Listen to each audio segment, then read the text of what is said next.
जो हम हमेशा कंफ्यूज हो जाते हैं, ये फ्लक्स परमिएबिलिटी हम इंडिविजुअल लेते हैं लो फ्लक्स मेम्ब्रेन और उसको अपने क्लिनिकल प्रैक्टिस में जो अपने सामने जो फिल्टर रखा है वो किस तरह का फिल्टर है उस पर हम आते हैं।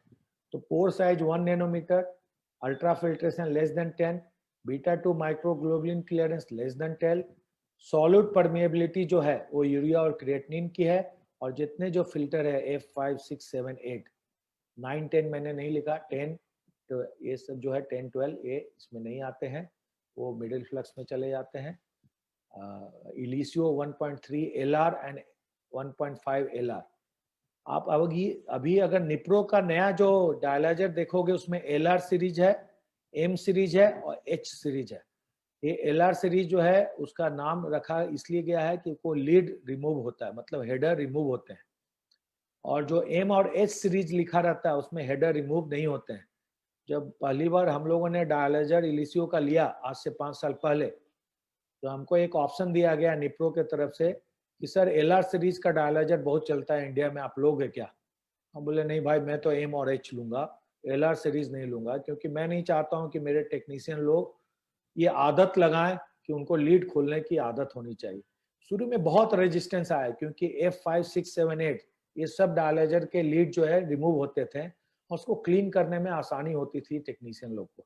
लेकिन मैंने ये आदत लगाने की कोशिश की है कि लीड रिमूव होने वाला डायलाइजर ना हो। गैम्ब्रो पॉलीफ्लेक्स डायलाइजर भी लीड रिमूव नहीं होता है। और डोरा अभी एक नई कंपनी आई है, चाइनीज कंपनी है, जिसका भी मेम्ब्रेन पॉलीईथर सल्फोन है, उसके भी पोर साइज 1 नैनोमीटर के हैं। तो ये लो फ्लक्स मेम्ब्रेन है। सेकेंड जो है वो मिडिल फ्लक्स आजकल नया जो आया है, जिसमें कि आप HPS सीरीज देखोगे। इसके पहले आपने देखा होगा फ्रिजीनियस का मैंने बिना HPS का लिखा था, F7, F8, F5, F6। यहाँ HPS सीरीज है। HPS मतलब हाई परफॉर्मेंस स्टीम। ये जो स्टीम स्टरलाइजेशन के साथ आती है उसको HPS बोलते हैं, और HPS अगर नहीं लगी है तो ETO स्टरलाइजेशन है। तो ये टर्म इसलिए बहुत इंपॉर्टेंट है आप लोग को जानना। जब पेशेंट को रिएक्शन होता है ना, उस समय आपको ये जानकारी होनी चाहिए इसका स्टरलाइजेशन कैसे हुआ है। तो HPS है जो स्टीम स्टरलाइजेशन है। इलिसियो जो है गामा रेडिएशन है, इस समय ETO का यूज नहीं है।